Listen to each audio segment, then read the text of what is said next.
Hey everybody, welcome back to Arm Pitching Development. Tonight I've got something special for you. We've got a special guest, Spencer Patrick, with me, former Texas Tech standout, and he does a lot of hitting here at 643 KC Academy for us.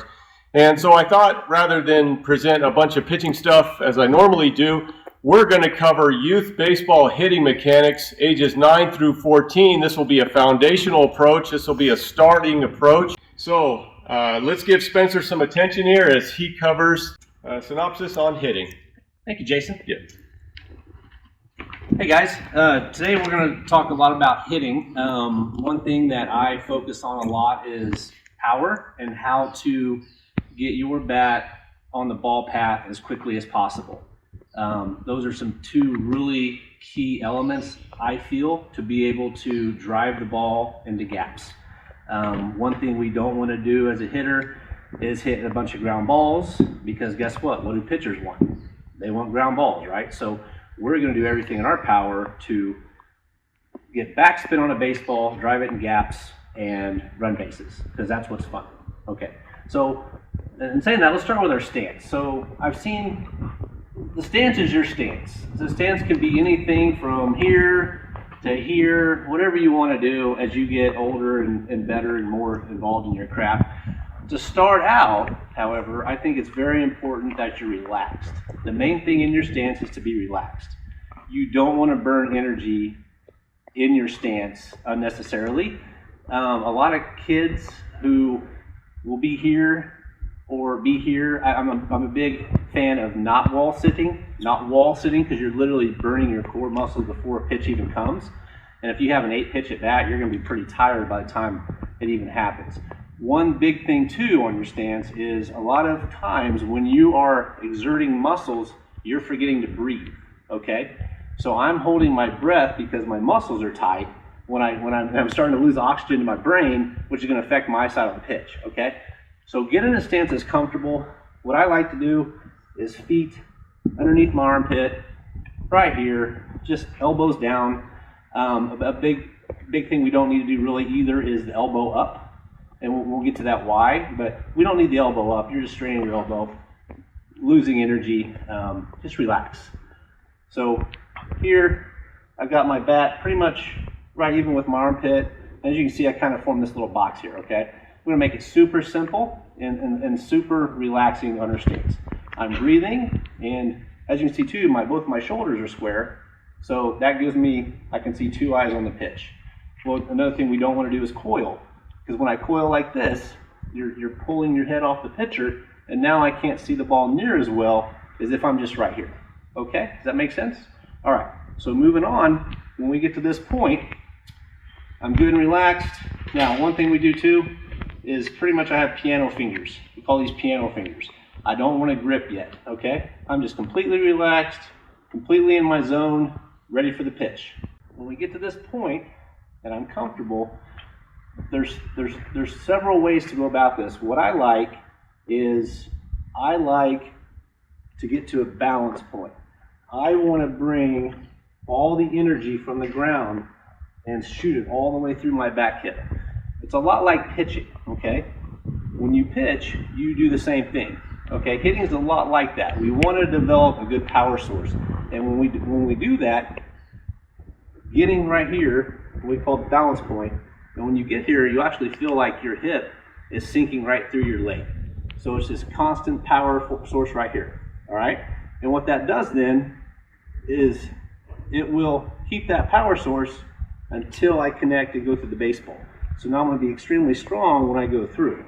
So what some kids do, what I don't like, is we don't want to teeter. So some kids, they'll be in their stance and you'll see them do this. They'll teeter, okay? They're not really building a power source. They're going to end up pretty much even or in their front leg when they hit, okay?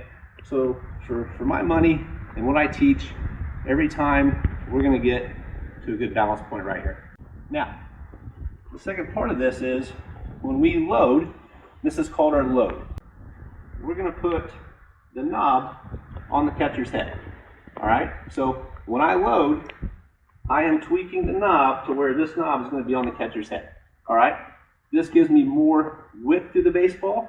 And another thing it does, when I get through the baseball and when I launch, then when basically you're going to teeter-totter your elbows, and that perfectly lines up my front elbow where it should be to meet that baseball on the bat path, okay? If I have, let's say, a flat bat, where if I'm loading and I just have a flat bat, like this is a flat bat, right? Then what happens is what I call, a lot of times kids will barrel roll. So they'll barrel roll and they'll be early and they'll be way underneath the baseball. So we always want to, at some point during your load, that knob has to be on the catcher's head. Okay? So it's just like this, a little tweak. All right, so now, there's gonna be a few ways once we get to our load that we can launch, all right?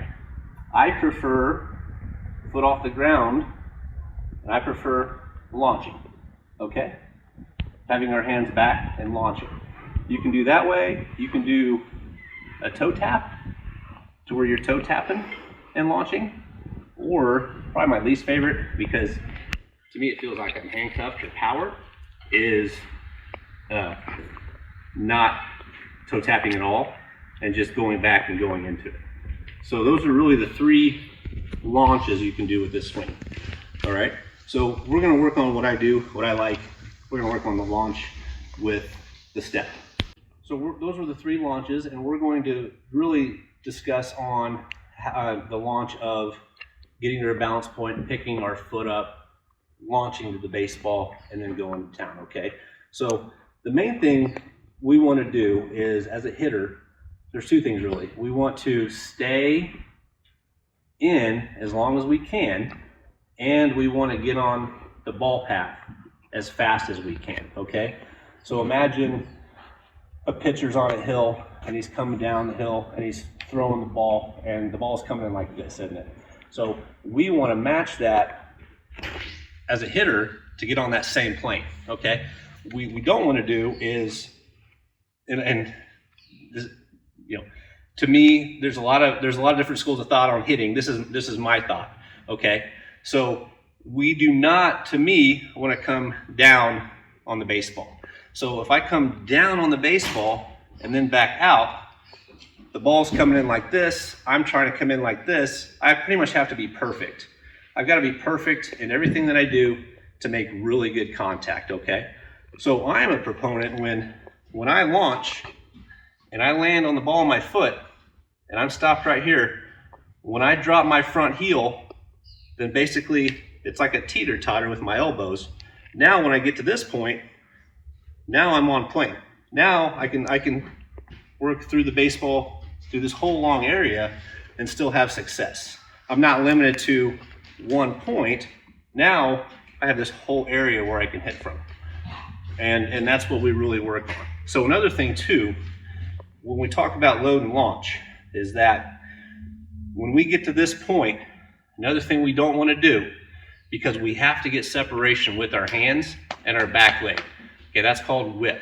That's what we want. That's what's going to keep us through the baseball the longest. We do not, when we land, we don't want to leave all of our weight on our back leg the whole time. What that does is I don't get the separation with my hands. We don't want our hands to win. We want our core to win. Okay, that's where our strength comes from. So if I leave all the weight on my back leg the whole time, you can see where my hands are in relation to my core. My hands are winning, and I'm just not going to have the power as if my core wins. So what we want to do instead is when I load and that knob's on the catcher's head, I want to leave my hands right where they're at, and when I launch, I want to catch myself on some weight on my front leg. I want to even out my weight here. What that does is when I do that, now allows for separation between the bat and my back leg. So now when my front heel hits and I sit behind, now you can see my core has been activated, but my hands are still behind.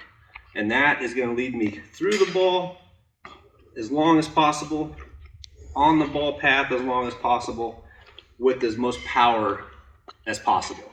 So those are the three things that you really, as a hitter, want to start really being focusing on. And whether you're 9 or 14, these are some things you can work into your game and hopefully have you success in the season. Thank you for letting me share. Dude, Spencer killed it today, man. Great job, buddy. I really appreciate that. Guys, enjoy the video. Take in the information. The man knows hitting for sure. If you're in the Kansas City area or you're interested in booking Spencer Patrick, you can get on the 643KC website and I believe find him. If not, you can reach out through email and we can get you in contact with Spencer. He's a wealth of information and is a fantastic hitting coach. Hey, I hope you enjoyed the video. Don't forget to hit subscribe for more tips, drills, exercises, and workouts as it relates to pitching, hitting, fielding, and maybe some outfield. I don't know where I'm going with this just yet. And until I shoot the next video, I will see you guys next time.